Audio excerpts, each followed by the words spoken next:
A very good evening and welcome to our second edition of UBC News Tonight on this 16th day of October 2025. I'm Lauryn Masika Kazimoto and my colleague in sign language interpretation, Muhammad Mugalu.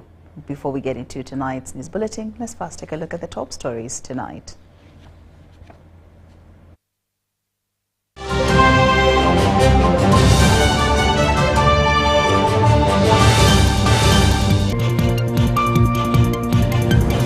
And in our top stories tonight, President Museveni extends condolences to Kenyans following the death of Raila Odinga. Ugandan-based Kenyans honor Raila Odinga's life and contributions. Civil society raises alarm over corruption in campaign funding. And Ugandan swimmers shine with medal haul on day one at Zone 3 Championships.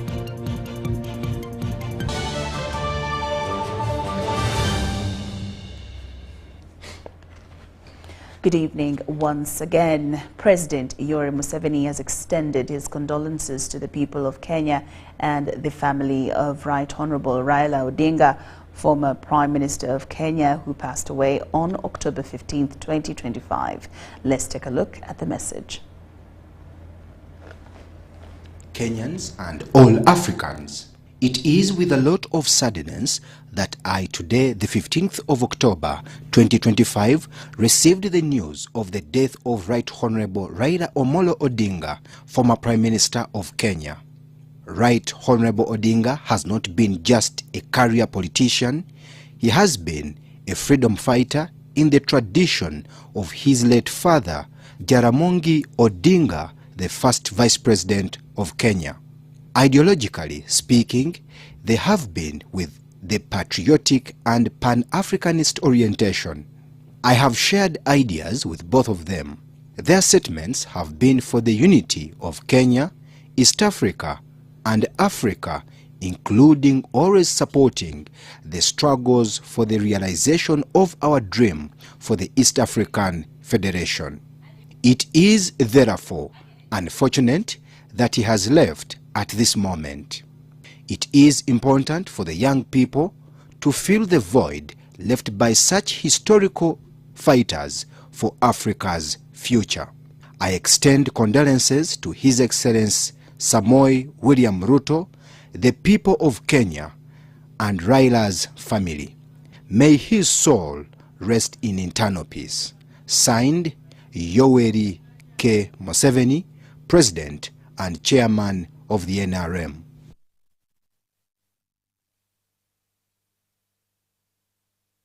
Living in Uganda have joined political leaders, civil society groups and human rights activists in mourning Raila Odinga, a man many describe as the father of democracy in the region. God be with you till we meet again. By his counsels guide uphold you. With his sheep securely fold you. God be with you till we meet again. Former Kenyan Prime Minister Raila Amolo Odinga is a name synonymous with the struggle for democracy, not only in Kenya but across East Africa. I was so saddened when I heard that Baba had passed on. And at this point, I want to believe that Baba imparted what he wanted to impart on us. Baba was a very courageous man. Baba loved peace. Baba fought for what he believed in. And that is actually what I like the most. Here in Uganda, Kenyans pay tribute to the long-serving opposition leader whose influence transcended borders. We had a Black Wednesday, and it's still a Black Thursday actually. And we were so saddened. There are some news which you feel like they should be like a dream or be reversed. But unfortunately, it is a reality. A freedom fighter. Raila is a man who has always loved democracy, Raila is someone who has always fought for the democracy that Kenya enjoys today. And this is the loss of Raila is not just a loss for Kenya, but the loss of the entire continent. Civil society organizations in Uganda have also joined in mourning, describing Odinga as a pillar of civil rights and tireless voice for the oppressed. Activist Judith Kakuza urged young people to follow in Raila's footsteps, particularly in pursuing financial independence and civic responsibility. One of the most important lessons we pick from him is diversification. When we look at the life of the late Raila Odinga, we realize that he was involved in so many different businesses. He was into engineering, manufacturing, real estate. What do we learn from this as the young generation? We learn the importance of having different streams of income. We learn not to rely on one source of income.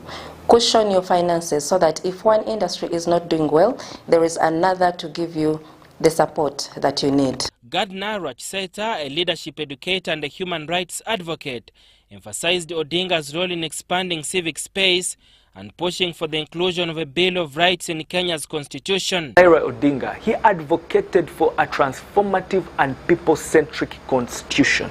And in that constitution, one I want to allude to is the Bill of Rights that many African leaders, many youth even leaders in their different small groups have violated. And for us as leaders, we need to go back and read that Bill of Rights, not just on paper, but come back and try to implement it in our countries. Because the Bill of Rights is the foundation of every constitution.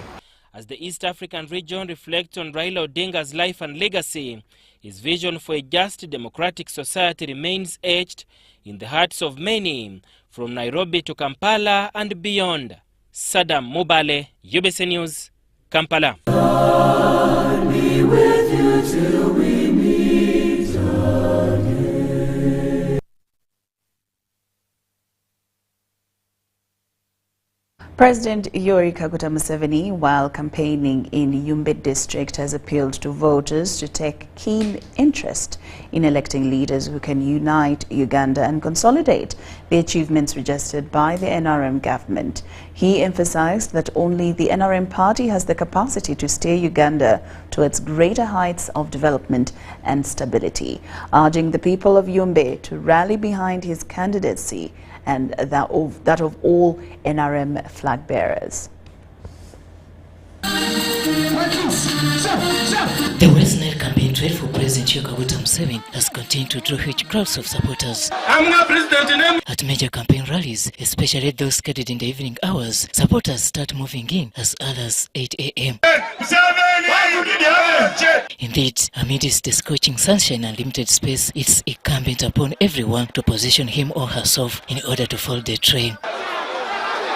Kea Primary School grounds in Yumbe district has hosted the Thursday campaign rally for President Museveni. And here the party team was led by Right Honourable Richard Odrong, and for government was led by Prime Minister Robin Anabanja. I know there are others who are coming here. You know Museveni is so democratic. Just look at them as signposts. Look at them as signposts. Don't go even there.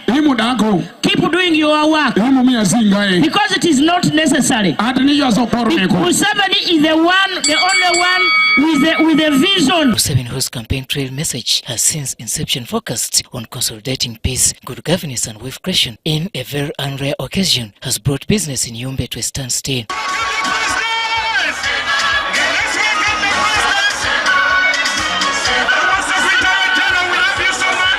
People of Yumbe district join the nation in applauding you astute leadership that has shaped Uganda's development. Most welcome to Yumbe. The people have been waiting since 8 in the morning. Before inviting the party presidential candidates, Government Chief Whip and also Vice Chairperson Northern Uganda, Dance Hamson Obua, charmed the audience. This way, the referee blows the whistle. It is only 2 minutes to the end of the game. President Museveni takes a look at the ball. He advances towards the ball. Goal number 1 has been scored by President Museveni. Your Excellency, this goal you have scored is the piece You have restored to Yumbe, to West Nile, to Uganda, to Northern Uganda, and to the East African region. As we go for the elections, you should bear that in mind. Politics is not a game, it is a matter of life and death. If you decide badly, you can end up in a lot of problems. For this, Museveni is reading from Uganda's Black History. That is what happened in 1962 at independence. People were playing around thinking that politics is about tribes, about religion, Catholics, Protestants, Muslims, etc. And the consequences were terrible. According to the president, this did not only spoil the economy, but rather shattered Uganda's future until when the NRM government stepped forward. On account of the bad politics, Uganda was in wars and turmoil until 2007, when NRM finally brought peace in Uganda. This is the peace you are celebrating now. And therefore, the NRM has been able to put forward certain solutions to the people of Uganda all this time. The dark days, according to the president, did not spare the politics of Uganda. In 1962, no party could win 50% because the parties were sectarian, according to tribe, according to religion. After the stabilization of Uganda, the NRM government, according to Museveni, has now focused on building a new Uganda. When people come talking about things they don't know, please tell them that NRM knows how to handle all this. We know what peace means and how it comes about. With all development. For the land donated by the local leaders in Yumbe district to the government, Museveni says it will aid the establishment of an industrial park. Therefore, for today, fellow NRM people, the 4 words. Number 1, peace. Number 2, development. Number 3, wealth. They are all in the manifesto which you are going to receive in your villages. Robert Nyango, UBC News. The NRM presidential candidate, President Yoweri Kaguta Museveni, has pledged to link the newly created West Nile district of Terego to the national road network by tarmacking the road from Madibe in Arua through to Terego to Yumbe and the road from Nimule in the Acholi sub-region to Adjumani, passing through Moyo to Yumbe district.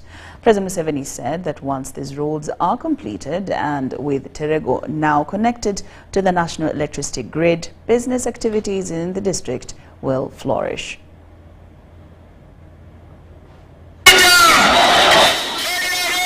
Leisure Sports Stadium in Terego district was filled to capacity with NRM supporters who gathered to receive and listen to their presidential party flag bearer, Yoweri Kaguta Museveni, as he delivered his manifesto for the 2025-2031 term of office. Before addressing the rally, the president commissioned the Leisure Sports Stadium. Museveni appealed to the people of Terego to support his candidature and all NRM flag bearers, emphasizing that once elected next year, connecting Terego to the rest of the national West Nile roads and beyond will be his top priority. On the side of economic infrastructure, you have seen what has happened. We're able to bring the road from Karuma all the way to Koboko. And you have heard, we are going to add the road from Manibe to Yumbe.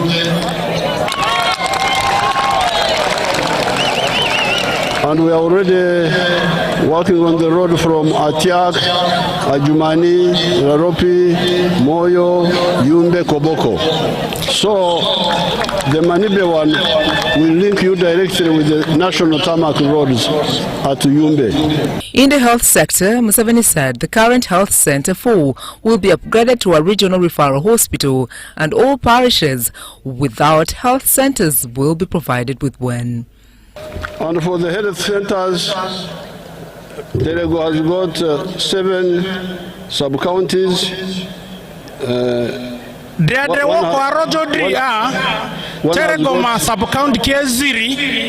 One has got a health center 4. Health center su and 5 have got health center 3s.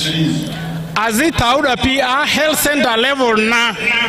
It is only 2 sub-counties that will not have either a health center 3 or 4. And we are going to make sure that that one also gets, and we build a district hospital.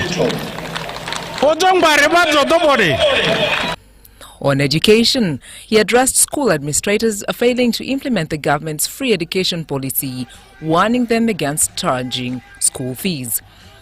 He pledged to fix the situation in his next term by recruiting more teachers and ensuring that every parish has a primary school and every sub-county has a secondary school, allowing students to attend school without being forced into boarding. Since 1996, I intended to bring free education in the government schools and let alone secondary schools, because I knew there are families who cannot yet afford to pay the school charges. But for some reason, some of the people who are supposed to implement don't share my view. The school managers. Local leaders welcomed the president's pledges, saying they will provide a major boost to a district that is only 4 years old. Our theater is so small, it cannot do some of the major operations. So we have to evacuate our people to go and be operated in Yumbe regional referral and Arua referral. We are begging. A lot of infrastructure development is taking place in West Nile and in Terego here. You can see for yourselves. Look at all this infrastructure in 4 years only in the district headquarters. But you go out, look at our schools, look at our health services. In every sub-county there is a health center 3. Rome was not built in a day, but the situation in Terego West in particular here has a little bit been bad because we have lost traders that embark always from Arua and come to Kubala market. Some of these traders are our own, others are brothers from other constituencies. They have perished in 2 places, in Orukuru Hill and the other side. So since this is loss of people because of bad roads, it is salient that we are really going to put our cry to him, not because only of the deaths, but also to facilitate trade. Tomorrow, Friday, the president will continue his campaign in the West Nile districts of Obongi and Moyo.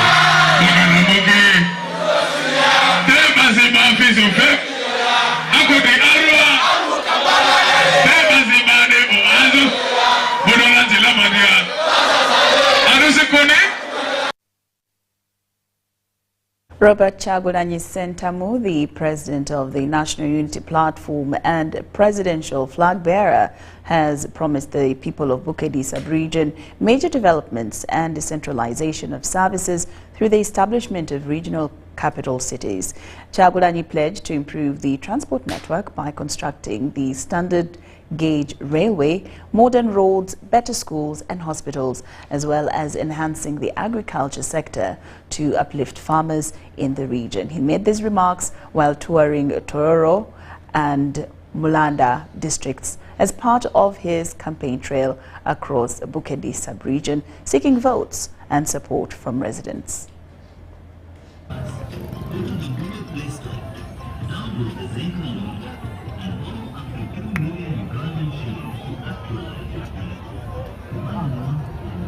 I know all of you who are here, have never seen another president in your life.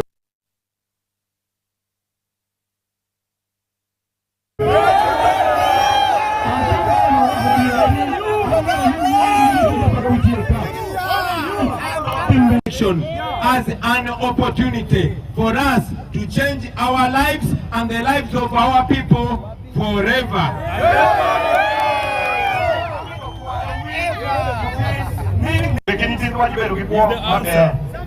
In this new Uganda, everybody will be equal. It does not matter your tribe or your religion. Everybody will be equal and everybody will be just like the other. In Uganda, man, the richest thing you have, the biggest wealth you have is yourself. Look at your age. Look at how young you are. This is the future. You are the future. I know all of you who are here. All of you who are here.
UBC News Tonight continues. The Office of the Director of Public Prosecutions has launched its strategic plan for 2025-26, 2020 to 2029-2030, aimed at strengthening criminal prosecution, service delivery, and institutional capacity. During the launch, the Principal Judge, Lady Justice Jane Francis Abodo, urged prosecutors to foster national transformation through efficient service delivery. The Minister for Justice and Constitutional Affairs, Norbert Mao, commended the Office of DPP for its strategic plan, promising support for the proposed DPP Act and Witness Protection Act. I know the challenges that we face, and I'm here to pledge that we shall work together to resolve them. We need some laws like the old DPP Act, the Mutual Legal Assistance Act. This is a very important law which would have helped us in some cases which are cross-border. However, he expressed concern over delays in the right Dr. Kizza Besigye trial due to courtroom disruptions. Those who are supposed to be lawyers have chosen to play politics with the judicial process. Even me now, I'm accused of being the one keeping Dr. Besigye in prison. So we need to tell the nation that it is the drama in court which is delaying the proceedings and the trial. This was during the launch of the Office of the Director of Public Prosecution Strategic Plan for 2025-26. to 2029-30, aimed at strengthening criminal prosecution, service delivery, and institutional capacity. Prosecute criminal cases in all courts except in the court-martial, to recover proceeds and instrumentalists of crime and execute compensation orders. The Permanent Secretary, Kaija Agnes Zaji, highlighted that ODPP recovered 3.5 billion shillings in the financial year 2019-2020 to 2024-2025 from 384.6 million shillings. And our mission is to provide professional and responsive prosecution services that promote public trust and contribute to national transformation. Lady Justice Abodo noted that over 900,000 criminal cases were disposed of with a 68% success rate. While acknowledging existing challenges, she outlined plans to enhance ICT infrastructure, open 43 new offices, and strengthen security for prosecutors. This strategic plan is therefore a call to all stakeholders, but most importantly, the ODPP staff, to embrace our core values, digital literacy, and prioritize victim-centered justice that highlights fairness and empathy. Head of Public Service, Lucy Nachove, represented by Jane Mwesigwa, called on all public institutions to implement strategic plans and follow ODPP's example in fighting corruption. These priorities are both timely and urgent. They speak to the evolving needs of our justice system, the rising demand for prosecutional services, and the expectations of Ugandans for a public service that is ethical, professional, and responsive. The launch also introduced the Service Delivery Standards and Clients Charter under the theme Efficient and Effective Prosecution for Sustainable Socio-Economic Transformation. Members of senior management. Senior Presidential Advisor and the in charge of the Office of the NRM National Chairperson, Hajat Hadija Namyalo, has urged youths in Mukono to join the fight against poverty by embracing government programs aimed at improving their livelihoods. She was engaging with factory workers campaigning for President Yoweri Kaguta Museveni's re-election bid.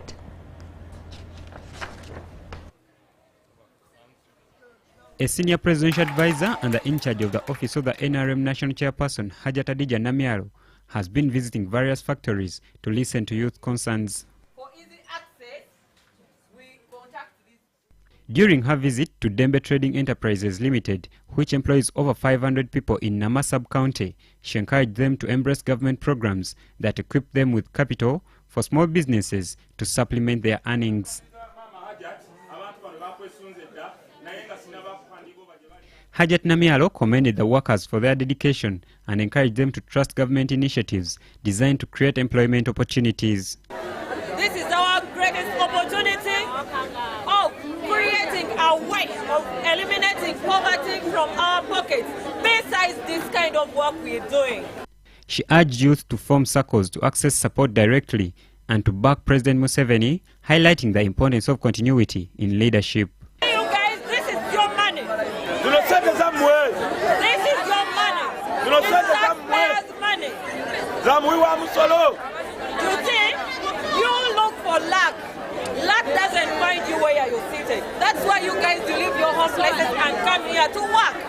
Oh, that means that even for this money, the policy money that has bureaucracy, we have to use our luck to search for it, where it is and who is stealing it, and you help government and our grandfather to get notified that you received or you didn't receive.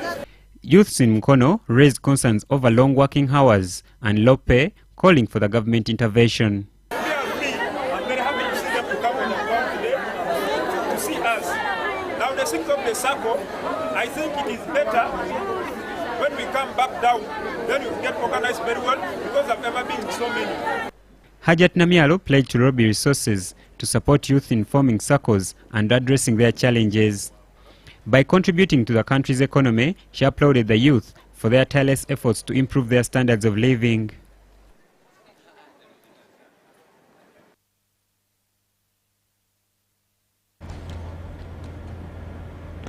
UBC News Tonight. Now, as Primary 7 pupils prepare for the 2025 PLE finals, Sheikh bin Said Nursery and Primary School in Ndeje, Kakola, Wakiso District has received a generous donation of educational materials, including books, bags, and pencils.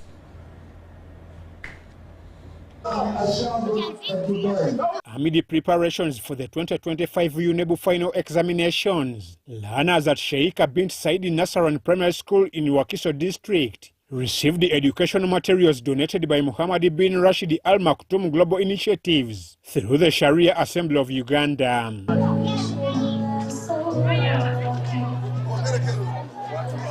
Muhammad bin Rashid okutuwa ebirabo bino ensawo ebitabo peni okutuwa bino ebirabo tusobole okusoma bulungi era tukwebaza. The initiative aims to support vulnerable and orphaned children with essential school supplies. سرور تدخله على مسلم essanyu lyoyingiza mu kifo kya muganda omusiraamu saba Allah muwemu bulungi bwerere ate ne baganda baffe aba Sharia Assembly abatusiza obuyambi buno saba Allah bawemu bulungi bwerere era abaana basanyufu nnyo nga boolaba buli kimu kitambudde bulungi buli mwana yenna afunye ebikozesebwa mu kusoma. Sheikh Yasin Chiwewa, Director of Dawa in Uganda, said the initiative targets schools with large numbers of disadvantaged learners. Kyetwatandise omwaka guno nagugwako kyekino kimulaba olwaleero okubeera nga tugabira abaana b'amasomero ebikozesebwa mu masomero. Ng'omwana okufuna ebitabo kizibu, ng'omwana okufuna ensawo kizibu, uniform nga kizibu ku ssomero eryo, ge masomero twagala ennyo. Twagala amasomero ate ga kibuga b'ebbeeyi ennyo nedda. Yusuf Hozal Chibuka, Director of the Sharia Assembly Uganda, pledged the continued support for orphans and disadvantaged pupils. Zigenda kutambula mu masomero mangi. Tugenda kuva wano weeks 2. Tugenda kuba tuli mu kugaba ebintu. Tugenda kugaba wano mu Masaka, Lwengo, Komansimbi. Ebyo byonna bigenda kuba tugaba ebintu ebikozesebwa ku masomero by'abaana. Tuwali kyetaagisa ky'amaanyi tutunira amasomero. Tulaba nti amasomero agali mu bwetaavu. Tuyamba ku baana abo batandika okusoma okubeera nga bafuna ku bintu ng'ebyo. School administrators and pupils expressed appreciation for the gesture. Tumwebaza yenna gyali era twongera okusaba Allah subhanahu wa ta'ala amuwe byasinga okubeera nga yeetaaga. For sure abaana basanyufu, abazadde basanyufu, naffe ffennyini abasomesa tuli basanyufu. Amwaeva Njuko for UBC.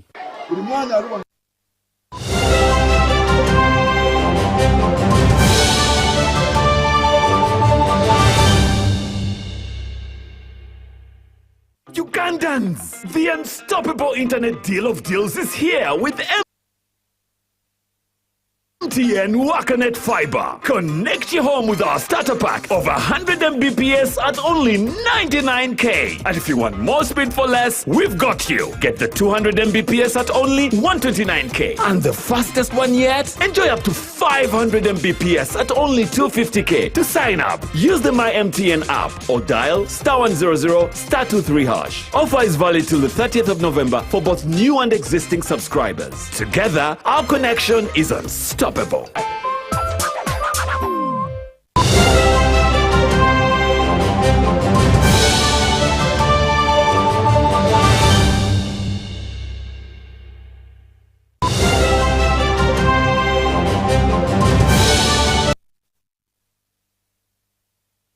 Welcome back from that break, and we're glad you're still with us. In more news this evening, access to clean drinking water remains a major challenge for thousands of school children across Uganda. But a new innovation has been launched in Kampala to change that narrative. Take a look.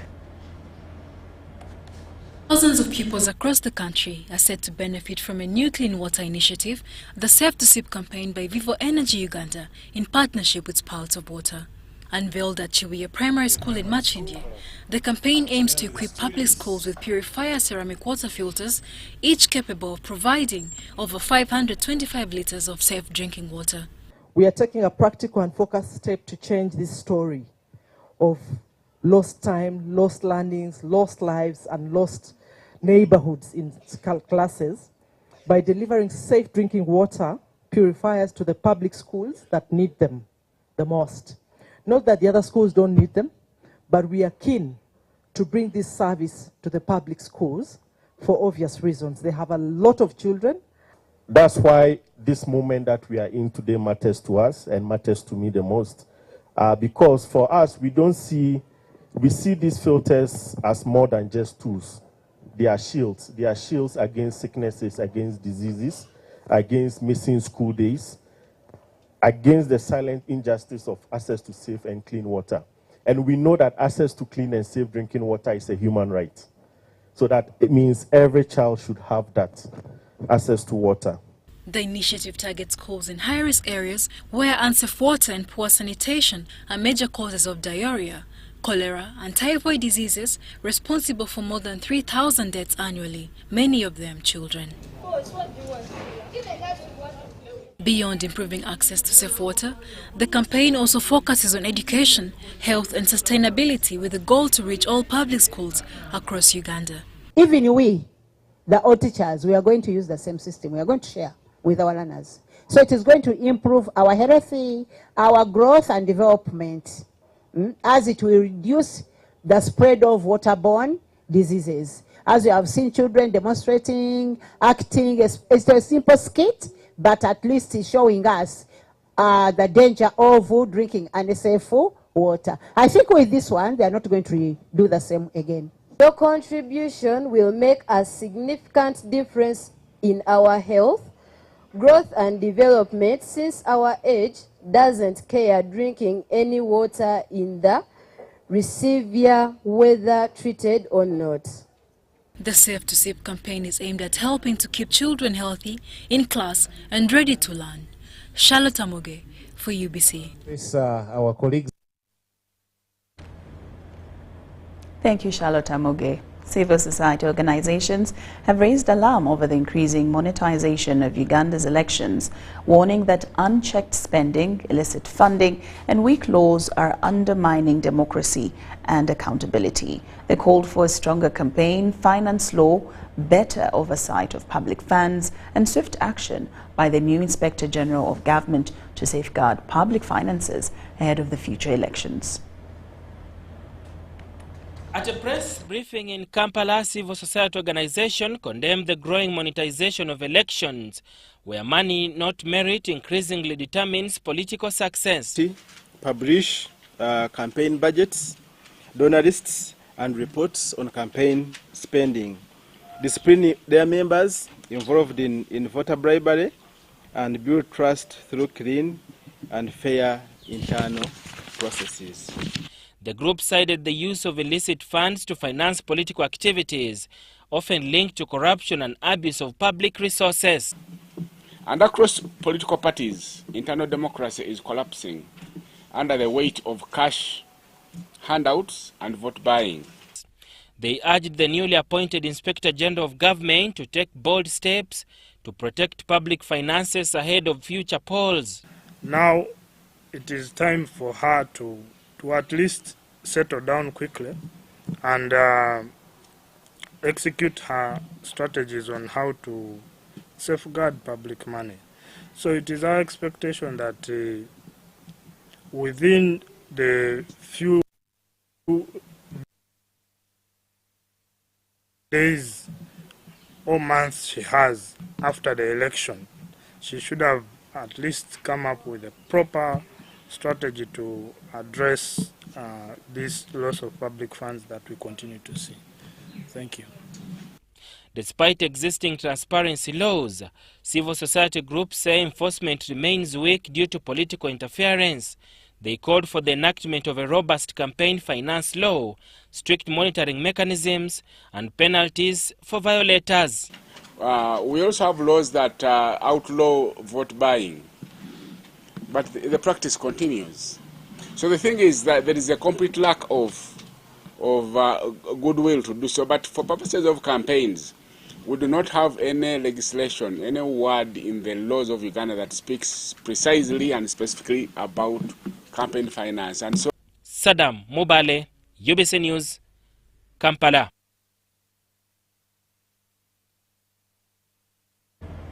The Executive Director, Uganda Cancer Institute, Dr. Jackson Oryem, has advised women to perform monthly breast examination to help in the detection of breast cancer that mostly affects women above 30 years.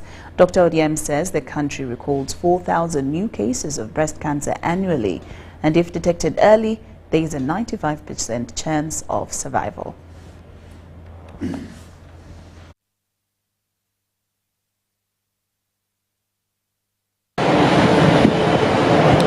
The month of October is a Global Cancer of the Breast Awareness Month, geared at educating the population about the causes, prevention and treatment for breast cancer.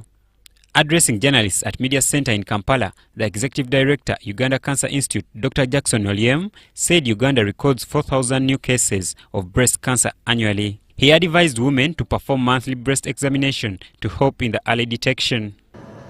There are many who remain undiagnosed, and usually they come at an advanced stage. Yet, if caught early and in a timely manner, more than 90% of breast cancer are curable. Although breast cancer mostly affects women, men have also been advised to be on the lookout. For every 20 to 25 breast cancer patients, one of them is a man.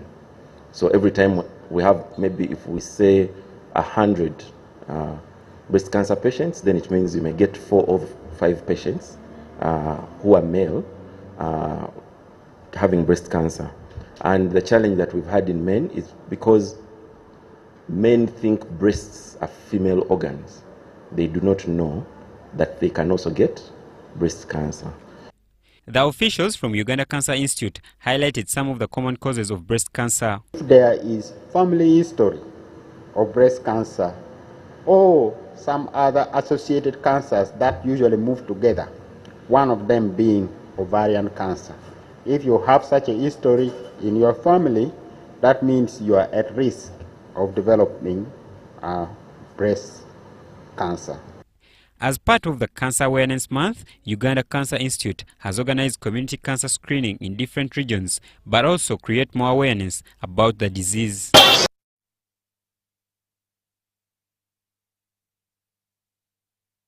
Family of Damulira Abdul Noor has once again closed access to the Kabalasoke substation, accusing the Uganda Electricity Transmission Company Limited of breaching an agreement to compensate them for land used to access the facility in Katete, Kabalasoke, Gomba district. Say they did not pay the money that they are being demanded. We cannot allow this. We can't tolerate this. Muzai now is sick, is in the hospital. A family in Kabalasoke substation is accusing Uganda Electricity Transmission Company Limited, UETCL, of breaching an agreement to compensate them for land used to access the facility in Katete, Kabalasoke, Gomba district. We cannot allow. We cannot allow.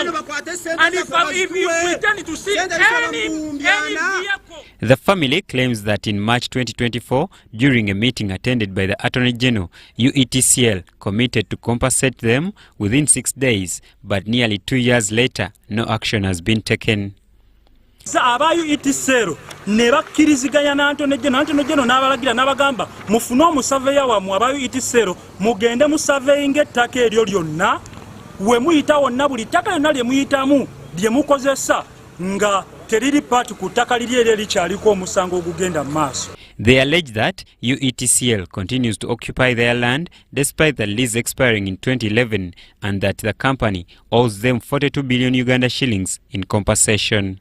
A similar protest in 2024 led to negotiations in which UETCL, guided by the Attorney General, agreed to pay for the access land first, but the family says no survey or valuation process has since been initiated. Will grant unrestricted access stroke right of way to UETCL on the land compromised in block 181 plot 20 land at Katete, Kabalasoke. A poloti waneno abayo itisero we bayita ne poloti je bayitamu waneno ya mwami Damulira kuba ye nanyini taka lino lyonna okwambuka poloti je bayitamu teri party ku poloti je bazimba mu substations, meaning they are just even trespassers. They further accuse UETCL of signing a power purchase agreement with the German company Exabo, which built a $64 million solar plant on the disputed land despite the expired lease.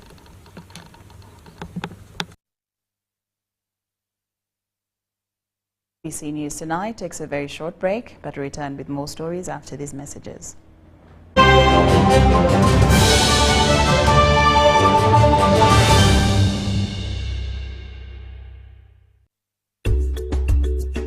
According to the Uganda Bureau of Statistics Census Report of 2016, in Uganda, 12.4% of the population, about 4.5 million, live with a disability. Limited access to ICT and assistive technologies increases digital disparities, prompting UCOSAF's aim to promote digital inclusiveness for persons with disabilities. The ICT for People with Disability program aims to improve the accessibility of education and technology for persons with disabilities and promote their full and effective participation in society. UCOSAF is implementing this program through the creation and maintenance of an online observatory for persons with disabilities intended to link persons with disabilities with service providers and different programs that empower them, and provision of adaptive tools that enhance their quality of life through ICTs and digital skilling.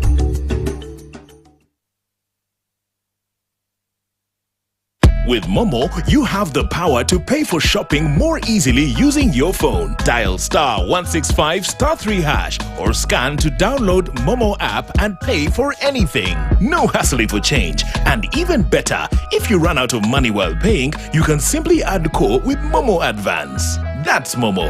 That's the power to be more.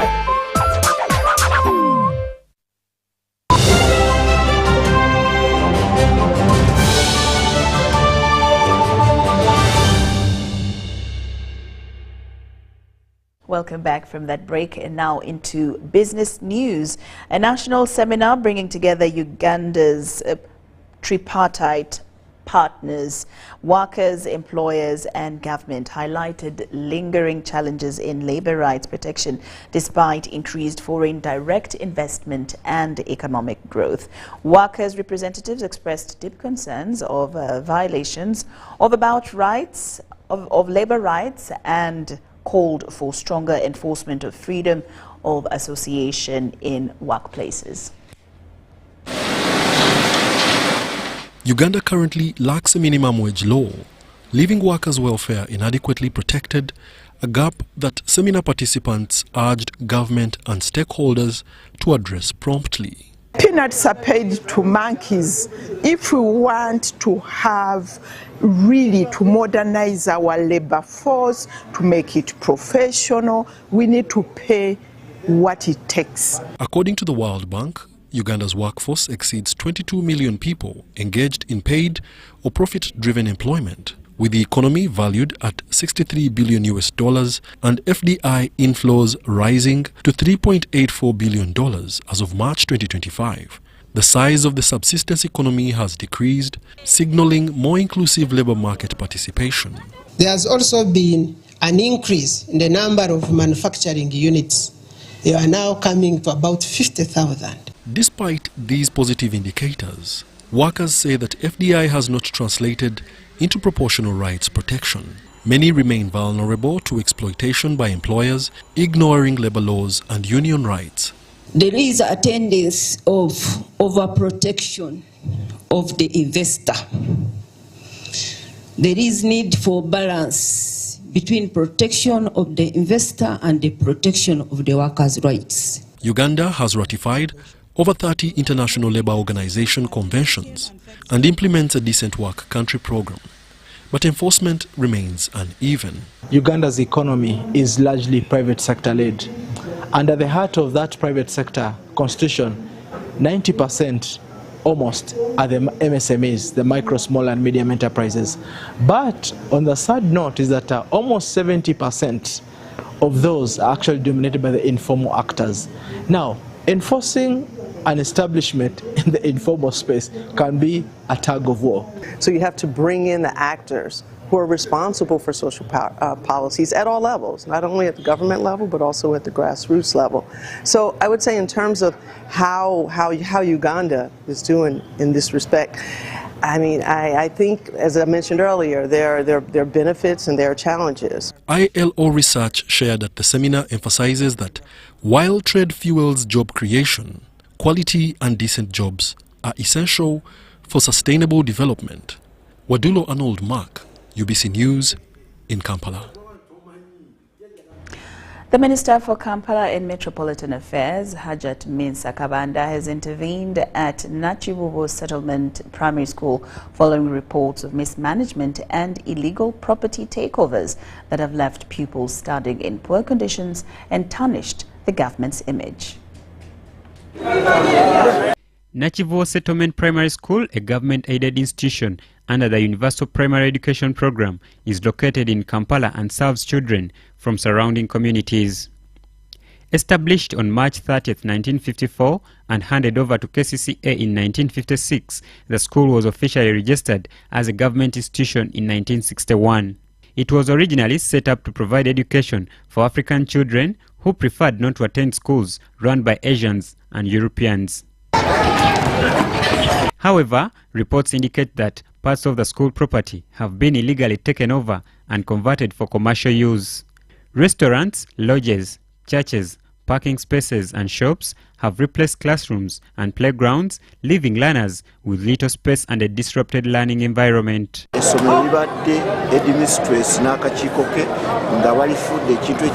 This situation prompted Minister Lauryn Masika Kazimoto to conduct a fact-finding mission to uncover the root causes of the mismanagement. The resident city commissioner revealed that attempts to engage the school management committee had failed, as the committee repeatedly ignored them. I met her. I'm getting surprised to hear that she's taking now 1 year. No, she's taking 1 year. But I found that parking there. I entered that parking in Buza to Soloza to Tia Kufuna to Tia. Mitwala Satu Kwabili on daily basis. Following her findings, Minister Kabanda ordered the eviction of all lodges and tenants from school premises, the restoration of the education block, and the reallocation of the staff houses to ensure a safe environment for learners. So you look for them as soon as possible. You can give them 2 weeks and they can get their own way out of the school.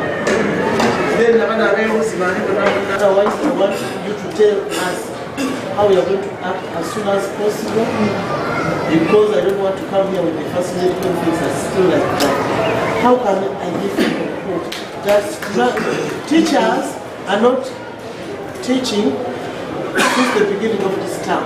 However, the head teacher claimed that she had done her part, blaming some defiant staff members for failing to follow instructions, leading to certain subjects including English and mathematics not being taught in some classes since the crisis began.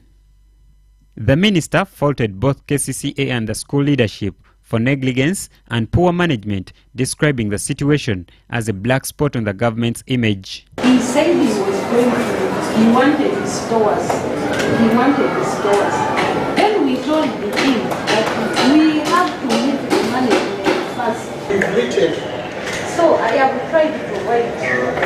I have not yet taken to the supervisor. I am doing the case.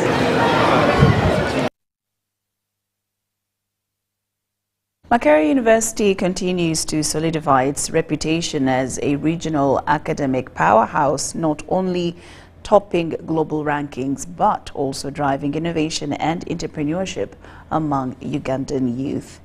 This week, the university is hosting the Uganda Entrepreneurship Congress and Youth Expo, bringing together over 600 young innovators to showcase ideas aimed at transforming one of the country's most strategic sectors, like coffee. More than 60% of Uganda's population under the age of 30 and unemployment among youth aged 18 to 30 standing at 16.1%. Makerere University is positioning itself as a springboard for job creation through innovation. In partnership with the government of Uganda, the private sector and industry stakeholders, the university's College of Business and Management Sciences brands the Entrepreneurship and Outreach Center, dedicated to nurturing the next generation of Ugandan entrepreneurs. There are many things that you can do today to be innovative. Yes, your family is a good stepping stone. Yes, your country is a good step, but always compete against the best in the world, not just your neighbor. So market, standard, infrastructure. The final one is that even if you have those three, you require cheap export finance. This expo, what's going to happen today and tomorrow, is our attempt as Makerere University to strategically locate ourselves in the conversation around coffee being the key export earner of this country. We get the challenges from the community who are now the business owners who are here, and then we try to see how do we, as Makerere University, try to solve these challenges? So we are here to ensure that the next generation of Ugandan entrepreneurs is globally competitive. That you build a business that can sell in another person's market, that's a hero. That's a hero or a heroine, because what you've done is disrupted the status quo, because the status quo prizes import. You hear in Chikubo, container yangelimu kubeja. That's a very, people like to say that, but you don't hear my container is leaving the yard and it is taking avocados to Spain. So I want the language to change out of this conference. This year's Congress and Expo, themed Brewing Prosperity, Youth Entrepreneurship in Uganda's Coffee Valley Chain, focuses on unlocking opportunities for young people in one of Uganda's most profitable export industries. Over 600 students from the college are showcasing more than 300 innovations, ranging from agri-tech, prototypes and climate-smart farming solutions to coffee branding, processing techniques and global market access concepts. Makerere is proud of its Entrepreneurship and Outreach Center under the College of Business and Management Sciences, which is the driving force for nurturing entrepreneurial talent and fostering among academia, government, and industry. We are looking at being competitive globally, socially responsible, and also having local impact. The Congress and Expo aim to connect youth-led enterprises with investors, policymakers and development partners, bridging the gap between innovation and industry adoption. In addition, Makerere University has once again retained its position as a top-ranked institution in the East African region, reaffirming its leadership in research excellency, academic reputation and innovation output. In its 2025 World University Rankings, the Times Higher Education places Makerere University in top position in East Africa and in the 801 to 1,000 band globally. Our target is to be #1 by 2030 in Africa, in sub-Saharan Africa country. Additionally, in terms of global engagement, we have international students, and in collaboration with the International Office, we provide programs and initiatives that are inclusive and that promote diversity, and in turn, this contributes to international rankings by improving the global outlook of the university. In this entire world and count the alumni of Makerere University, we have 420,000. The largest university that has the biggest number of alumni that are leaving is a university in the US called Penn State, with 720,000. So you can see the difference between Makerere University and a university with the largest number of alumni in the world. It's not so big. So when you go outside Uganda, you're most likely going to interact with someone who studied at Makerere. We now, as a university, are able to have students come and get a qualification with us, but they can also get a qualification with another partner university outside of Uganda, outside of Africa. So we have processes that allow for dual degree programs. And that also accounts a lot in the experience students have, but also improve the way they appreciate what we do here. So we have dual degree, or what some people call double degree programs, which is a very positive experience. And it has allowed us to also increase our international outlook as well. But over 80%, if I may actually use the term, of all the PhDs in Uganda actually at Makerere University. So you have a high source, human resource of staff who are engaged in doing research. Makerere's overall scores was 37.2. According to the latest university rankings, the institution recorded strong performance in research citations and faculty productivity, solidifying its status as a continental leader in higher education. Sandra Kahunde, UBC News Tonight. A local advocacy initiative has been launched by BioVision Africa to raise awareness about the risks of chemicals that disrupt the body's hormonal system. We have the details. BioVision Africa, in collaboration with International Pollution Elimination Network, has launched a global campaign to expose the dangers of chemicals that disrupt the body's hormonal system, known as the endocrine.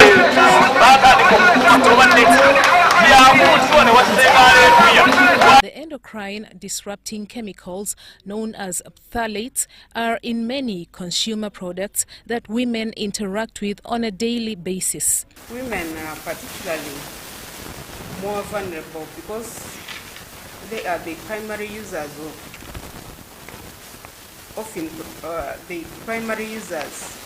of cosmetics, personal care products, and household items that often contain harmful chemicals. For example, most of the plastics we know have phthalates, and these phthalates eventually dissolve into these cosmetics.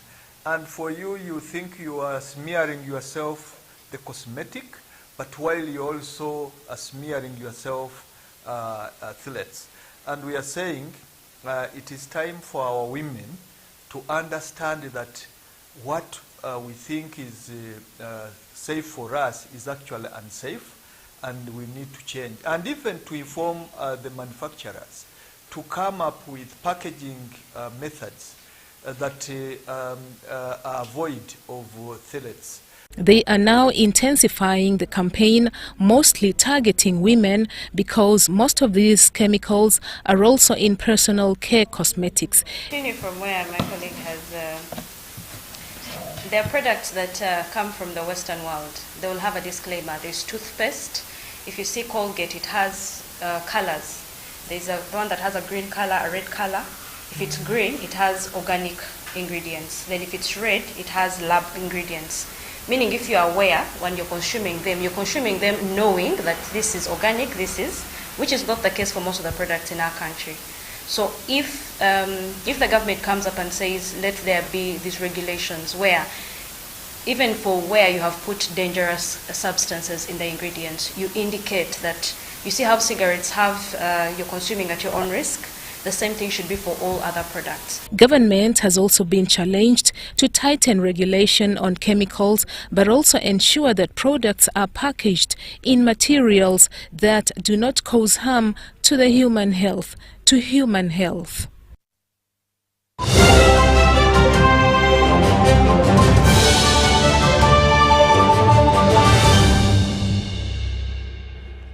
And now into the world of sports. The City Tires East Africa Badminton Challenge 2025 has begun at the MTN Arena Lugogo, attracting over 1,500 players from across East Africa.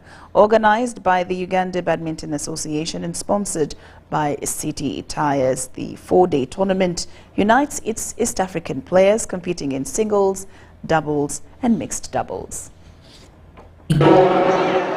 The City Tires East Africa Badminton Challenge 2025 has begun at the MTN Arena Lugogo, attracting over 1,500 players from across East Africa. Today I have come to play the City Tires tournament, and I have high expectations because I'm already seeing myself at the finals. This is my first time playing the City Tires games. I'm playing for Team Uganda. And I really have high expectations, and I really expect a challenge from the players. Organized by the Uganda Badminton Association and sponsored by City Tires, the 4-day tournament unites East African players competing in singles, doubles and mixed doubles. Because we have got draws of 256. In terms of tournaments, if you have a draw of 256 from 128, that is a big tournament. So it is big, and of course we are trying to see how we manage it by reducing on the playing points from 21 to 15. Then now we are playing 11 for this tournament. So it's a huge one, and of course we expect various categories which are already in. Uganda Badminton Association Chief Executive Officer Simon Mugabe says the championship aims to promote regional unity and showcase emerging badminton talent. City Tires officials reaffirmed their commitment to supporting local sports. It's going to be an exciting one. We have over 1,500 participants across the board from the region, from Kenya, Tanzania, South Sudan, Rwanda, Burundi. And here in Uganda, it has almost taken up all the categories, from the young ones to the schools, to the universities, to the corporate companies and professionals. So it's going to be an exciting event that I call upon all the masses to come and witness how kids are showcasing their talent. The tournament runs until Sunday, October 19th, under the theme Smash for Friendship and Growth.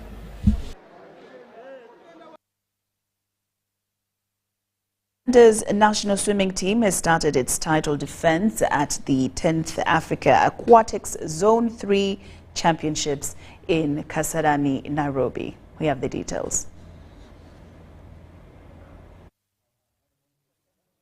Uganda began its defense for the pursuit of the 4th successive title of Africa Aquatics Zone 3 in Kasarani, Nairobi today.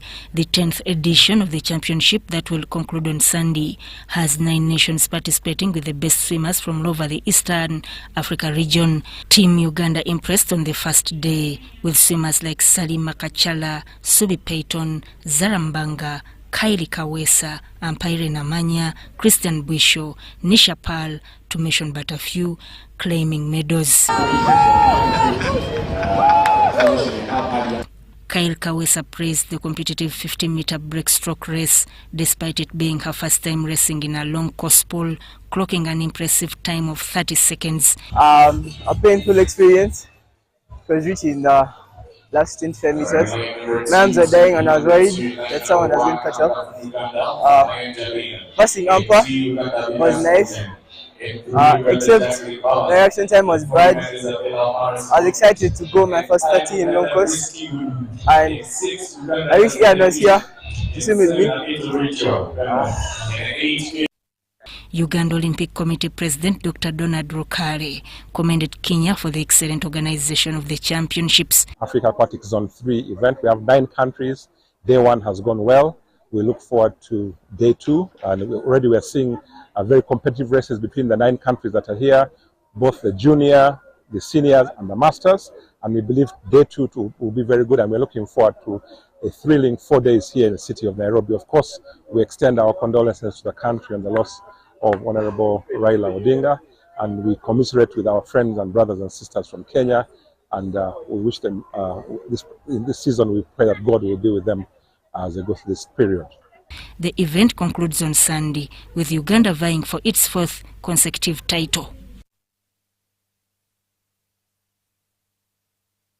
UBC News Tonight has come to an end. Thank you so much for your company. I'm Lauryn Masika Kazimoto, and my colleague Mohammed Mugalu on Sign Language Interpretation. We do wish you a good night.